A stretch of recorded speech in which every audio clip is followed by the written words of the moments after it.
Bonjour et bienvenue sur la chaîne des messagers de l'au-delà. Je suis Virginie, médium et enquêtrice paranormale. Je vous propose un nouveau format court pour aborder le thème des êtres dits du petit peuple au travers d'un cas concret. Pour beaucoup, le petit peuple ou peuple de la nature est classé parmi les légendes relatées au travers de contes populaires. On retrouve son existence dans de nombreux folklores au cours de l'histoire de l'humanité. Et j'avoue que j'avais moi-même rangé les elfes, gnomes, lutins et assimilés dans le domaine de la mythologie. Pourtant, l'histoire que je m'apprête à vous partager m'amène à penser que ces êtres de la nature existent bien sur un plan d'existence différent, mais entremêlés au nôtre. Aujourd'hui, je vais aborder le cas de Lucie. Pour vous situer le contexte, Lucie avait fait construire une maison il y a quelques années et n'avait jamais constaté la moindre anomalie. Elle s'y sentait parfaitement bien. Dernièrement, elle s'était absentée quelques mois profitant de sa récente retraite. Or, depuis son retour de l'étranger, elle se sentait comme observée, surtout la nuit, et l'énergie de sa maison lui semblait différente.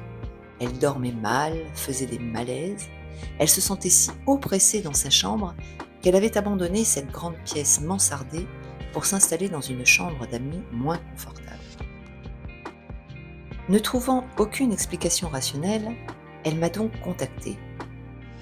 En arrivant devant la maison, je n'ai rien ressenti de particulier. Le rez-de-chaussée de la maison me semblait énergétiquement serein. Mais plus je me dirigeais dans les étages, plus mon plexus solaire s'activait. Arrivé sur le palier de la chambre mansardée, j'ai ressenti une impression de malaise profond. L'énergie était plus dense, plus lourde, comme si la gravité terrestre avait augmenté. Je n'avais jamais eu un tel ressenti, et j'ai donc pris le temps de m'asseoir sur un fauteuil un moment dans cette chambre pour comprendre ce qui générait une telle sensation. Cette énergie m'était totalement inconnue. Il ne s'agissait ni d'un défunt, ni d'une entité. Un endroit spécifique a attiré mon regard et mon attention. Il s'agissait d'un petit dressing. Lorsque je me suis approchée, j'ai clairement ressenti une énergie qui me repoussait physiquement. C'est à cet instant que j'ai eu un visuel. Devant moi se trouvait une créature toute droit sortie d'un conte fantastique. Un être thérianthropique mesurant plus de 2 mètres. Cette créature était mi-humaine, mi-bouc.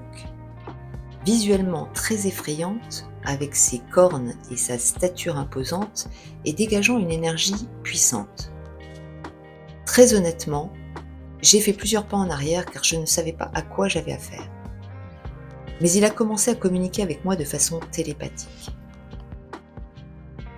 Et il m'a montré comment ce lieu et alentour avaient été perturbés ces dernières années par l'urbanisation et la destruction de la faune et la flore. L'énergie du sol en était très perturbée. Ces incartades humaines avaient entraîné de nombreuses perturbations énergétiques qui l'obligeaient, lui et d'autres, à se déplacer continuellement. Il avait donc trouvé un espace inhabité et ne comptait plus en bouger. Sentant son positionnement ferme et ne voulant pas aggraver la situation, je suis redescendue faire mon rapport entre guillemets à Lucie. Imaginez un peu la situation. Ce n'est déjà pas simple d'expliquer la présence d'un défunt ou d'une entité à un propriétaire, mais là, j'avoue, j'avais pas les mots. Pourtant, Lucie ne parut pas si surprise. Un être de la nature, en fait pour être exact un faune, ne lui semblait pas si incohérent. Elle avait également constaté qu'une foule de petits animaux avait élu domicile dans son habitation sans vraiment comprendre par où ils pouvaient bien rentrer. Je n'avais jamais eu à traiter un tel cas, et je me suis tournée vers mon guide pour savoir comment je devais gérer la situation. Car en vérité, ce que je comprenais, c'est que cet être était chez lui au même titre que Lucie. Pire, la terre sur laquelle était bâtie la maison était son habitat bien avant la venue de Lucie. Bref, vous l'aurez compris, il s'agissait d'un conflit de propriété. Les explications de mon guide étaient claires. Aucun humain n'a gain de cause face à un être de la nature. La seule option dans ces cas-là, pour sortir d'une telle situation, reste la négociation. Il m'a donc fallu négocier de longues minutes pour trouver un terrain d'entente et surtout une cohabitation apaisée qui convienne à tous. Depuis cette expérience, il m'est arrivé quelquefois de retomber sur des cas impliquant un être de la nature. Jamais un faune, mais d'autres créatures plus petites et souvent bien plus agaçantes. Elles se manifestent souvent dans des habitations anciennes, récemment achetées pour les rénover.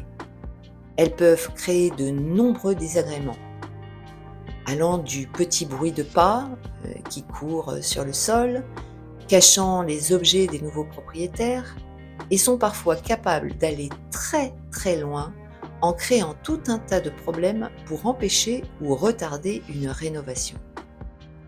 Ces êtres vivent en parfaite symbiose avec la nature et les énergies terrestres.